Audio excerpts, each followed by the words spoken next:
Et place au journal avec vous, Thomas de Broekheer. Bonjour. Bonjour à toutes et tous. La Belgique va-t-elle suivre l'exemple de la France et rendre obligatoire la vaccination du personnel soignant ? En tout cas, le ministre fédéral de la Santé ne s'en cache plus. Frank van den Broek veut imposer la vaccination aux médecins, infirmiers, kinés et autres ambulanciers. Cela doit être la norme selon lui. Le ministre pointe aussi du doigt Bruxelles où la campagne de vaccination n'avance plus. Autre question concernant la vaccination. Faudra-t-il une troisième dose pour les vaccins ARN messagers ? La task force a rendu un premier avis. Une troisième dose a du sens, mais pour un public bien précis. Pas de regret pour Joe Biden. Le président américain défend le retrait de ses troupes d'Afghanistan.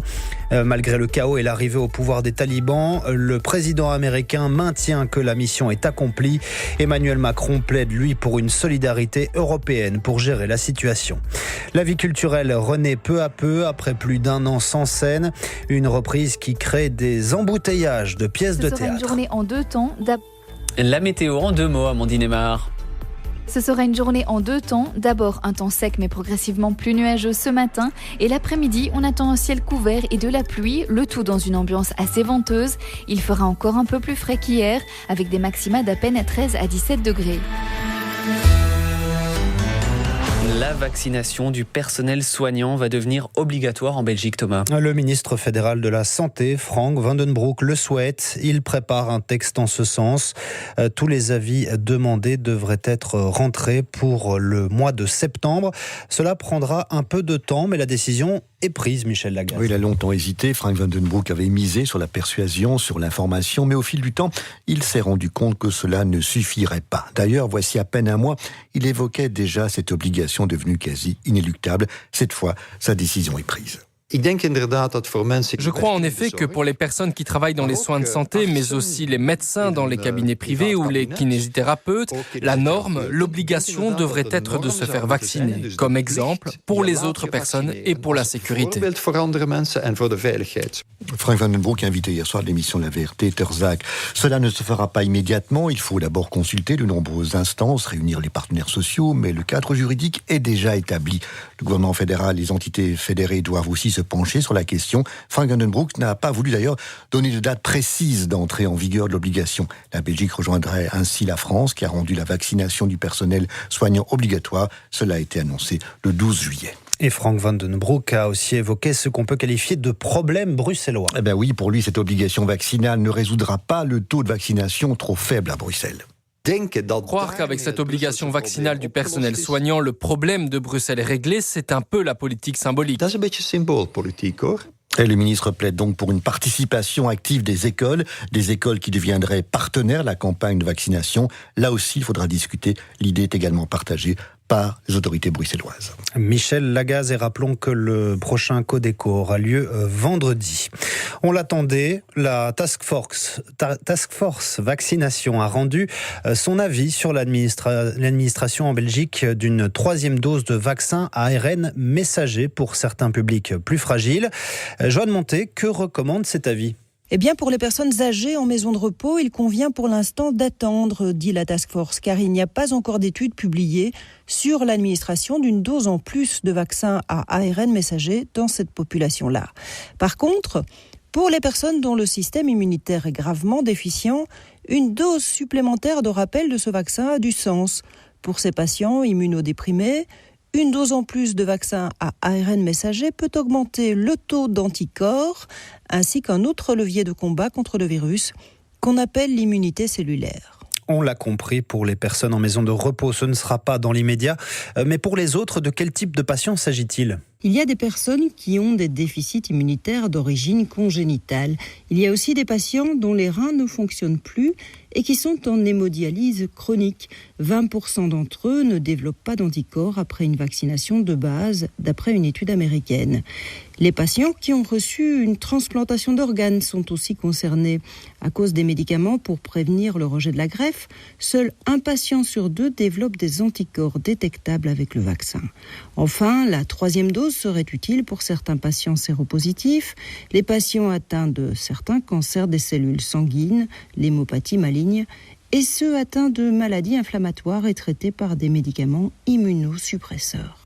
Et cet avis servira à éclairer les ministres de la Santé qui doivent prendre une décision politique demain, mercredi, sur cette 3e dose. En ce qui concerne les voyages, les Belges et les voyageurs arrivant chez nous semblent disciplinés face aux procédures de voyage qui visent à limiter la propagation du Covid-19. En effet, la police fédérale a procédé à plus de 46 000 contrôles le week-end dernier sur des voyageurs entrant ou rentrant au pays. Ce sont les PLF, les Passenger Locator Form qui étaient contrôlés. Il en ressort que seulement 24 voyageurs n'étaient pas en ordre et ont reçu donc un procès-verbal. Il est 8h06, les rues de Kaboul sont calmes ce matin, Thomas. Et ce qui tranche avec la situation d'hier à l'aéroport, les talibans ont donc pris possession des rues et font venir des milliers de combattants pour sécuriser la capitale. Les combattants islamistes récoltent des félicitations, notamment celles du Hamas palestinien. Et maintenant, comment vont réagir l'ONU, l'Union européenne et les autres acteurs internationaux ? Damien Roulette, plusieurs réactions politiques sont tombées hier soir, à commencer par celle de Joe Biden. Oui, le président américain qui assume tout. Je suis profondément attristé par la situation, dit-il, mais je ne regrette pas. Joe Biden qui a insisté sur l'investissement de centaines de milliards de dollars en faveur de l'armée américaine. Nous leur avons donné toutes les chances de déterminer leur propre avenir. Mais ce que nous n'avons pas pu leur fournir, c'est la volonté de se battre pour cet avenir. Le président américain qui a également précisé que la mission américaine en Afghanistan n'avait jamais été de construire une nation, mais d'empêcher une attaque terroriste sur le sol américain. Réaction politique aussi au niveau européen. Emmanuel Macron a notamment évoqué la question migratoire. Le président français dit s'être entretenu avec plusieurs dirigeants européens, dont la chancelière allemande Angela Merkel, pour proposer une stratégie européenne. Une réponse robuste, coordonnée et unie, qui passera par la lutte contre les flux irréguliers, la solidarité dans l'effort, l'harmonisation des critères de protection et la mise en place de coopération avec les pays de transit et d'accueil. Emmanuel Macron qui a également précisé qu'il ne voulait pas voir l'Afghanistan redevenir un sanctuaire du terrorisme. De son côté, Angela Merkel a également insisté sur cette question migratoire, tout en égratignant fort diplomatiquement la stratégie américaine. Nous avons passé près de 20 ans en Afghanistan, période pendant laquelle nous n'avons pas réussi et nos efforts n'ont pas été couronnés de succès. La chancelière allemande qui conclut, nous devons en tirer les leçons. Damien Roulette, notons également que le Premier ministre britannique Boris Johnson a appelé la tenue d'une rencontre virtuelle des dirigeants du G7 dans les prochains jours. Et puis cet après-midi, vers 16h, se tiendra une réunion des ministres européens des Affaires étrangères, réunion consacrée évidemment à la situation en Afghanistan. À l'aéroport de Kaboul, les vols militaires d'évacuation de diplomates et de civils ont repris. La Belgique a envoyé 3 avions cargo C-130 pour évacuer les Belges sur place. Une centaine de personnes revendiquant la nationalité belge se sont signalées auprès de l'ambassade de Belgique au Pakistan. Seront également rapatriés des Afghans, notamment des interprètes qui ont travaillé avec les militaires belges. La Belgique leur propose un visa humanitaire pour eux et leurs familles. Et au vu de la situation, la Belgique a décidé de ne plus renvoyer de réfugiés afghans vers leur pays d'origine, du moins pour l'instant. Une décision qui est toutefois loin de rassurer les Youssoufis, une famille d'origine afghane arrivée en Belgique en 2015.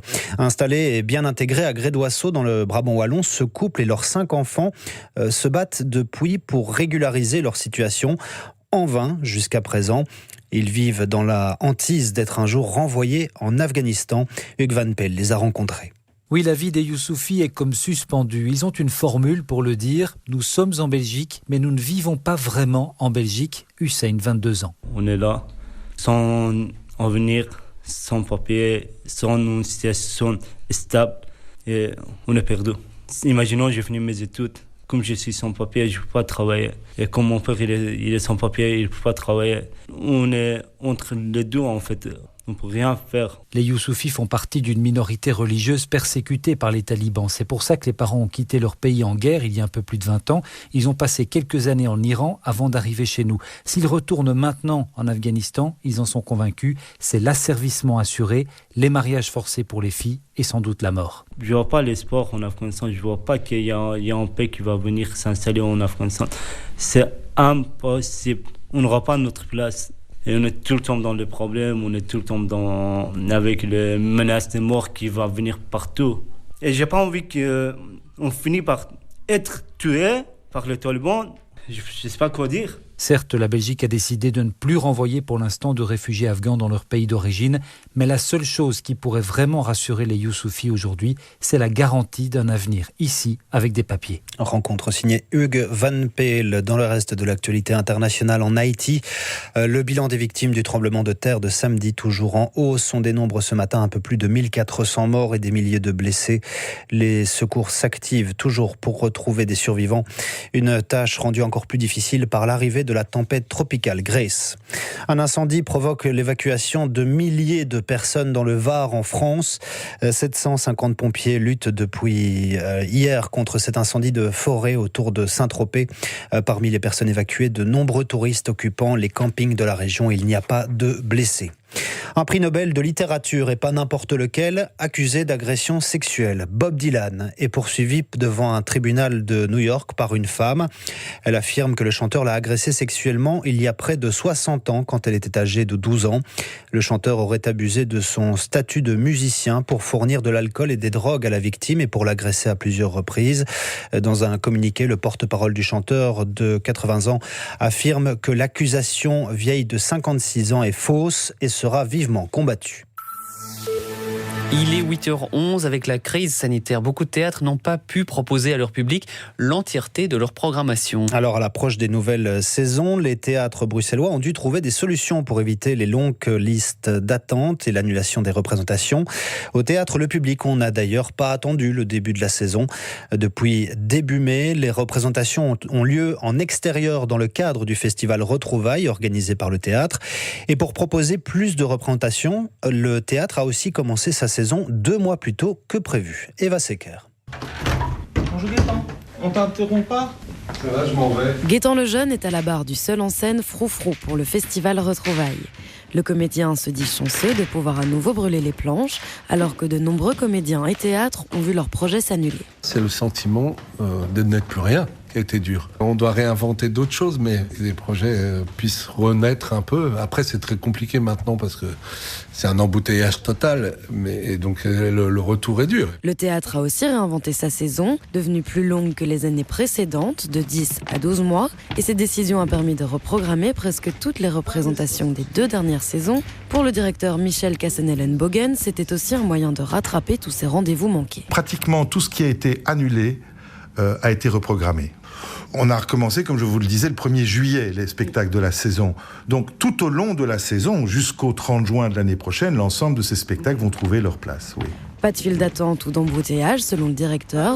Avec la crise sanitaire, les programmations avaient déjà été ralenties. Et si d'habitude, les théâtres prennent 1 an et demi à mettre en place une saison, ils apprennent aujourd'hui à travailler au tempo des futurs Codeco. Messieurs, vous prétendez apprendre aux femmes.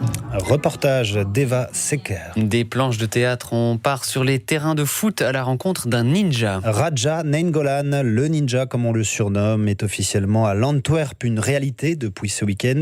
À 33 ans, l'ancien Diable Rouge s'est lié pour 2 saisons avec le matricule 1, club de sa ville d'origine, Anvers. Arrivé de l'Inter Milan, Nainggolan n'avait encore jamais joué dans le championnat belge et c'est le défi sportif qui l'a motivé plus que le salaire promis par l'Antwerp. Nainggolan n'aurait visiblement pu gagner plus ailleurs. Si j'avais privilégié le salaire, j'aurais choisi de signer en Turquie. Mais j'ai 33 ans aujourd'hui, j'ai déjà joué dans plusieurs grands clubs. Je n'ai jamais joué en Belgique et c'est l'occasion de m'y montrer, et en plus dans ma ville natale, Anvers. J'avais un bon contrat à l'Inter, mais après 16 ou 17 ans en Italie, j'en avais un peu assez de ce stress hebdomadaire, toujours devoir gagner. Et alors je me suis dit, c'est peut-être le moment de rentrer. L'Antwerp a fait un gros effort financier pour moi, son président est ambitieux et veut gagner le titre. Moi, je veux participer à ce beau projet. J'ai fait toute la préparation avec l'Inter. Je dois être à 70% de mon meilleur niveau, mais tout va vite rentrer dans l'ordre.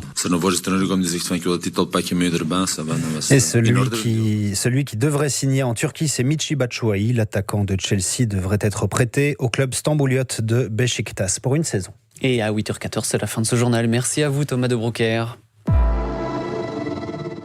Article 2 de la déclaration pour plus de femmes dans le sport. Quel que soit le sport, le sexisme sera hors jeu. All in one, pas mal. C'est la première fois ? Non, ça m'arrive souvent. Ah ouais. Moi aussi. Ouais. C'est vrai ? Non. Le golf s'engage pour plus de femmes dans le sport. Pour participer au premier Golf Power Day, des initiations au golf 100% femmes, le 25 août, écoutez la première. 8h15, direction le centre RTBF Mobile Info. Jean-Marc Streil, dites-nous tout. Oui, il y a un accident sur le ring de Bruxelles en extérieur, à hauteur de Woluwe-Saint-Étienne. La bande de droite est neutralisée en direction de Zaventem. Et puis la suite de 2 accrochages. Le premier entre un camion et une voiture dans l'échangeur de Lonsin, dans la bretelle qui relie le 40 si vous venez d'Aix-la-Chapelle à le 42, donc en direction de Mons. Et puis un autre accrochage sur le 19 Mons-Bruxelles, la famille Heureux, c'est en direction de Bruxelles. Du plancher des vaches, on passe au ciel et les nuages seront de plus en plus nombreux et même la pluie sera de retour dans les prochaines heures, Amandine Aymar. Absolument, et en fin de matinée, les thermomètres afficheront seulement 13 à 14 degrés sur les reliefs et 16 degrés en plaine. Et cet après-midi, les maxima resteront bien en dessous des valeurs de saison et ne dépasseront pas 13 à 14 degrés en Ardennes, 16 degrés pour les régions centrales et Virton et 17 degrés du côté de Tournai et à la côte. Concernant la couleur du ciel, après de belles éclaircies et un peu de brouillard localement en tout début de journée, les nuages se feront de nouveau plus nombreux en cours de matinée depuis le nord. Mais la bonne nouvelle, c'est que le temps restera globalement sec. Le vent soufflera moins fort qu'hier.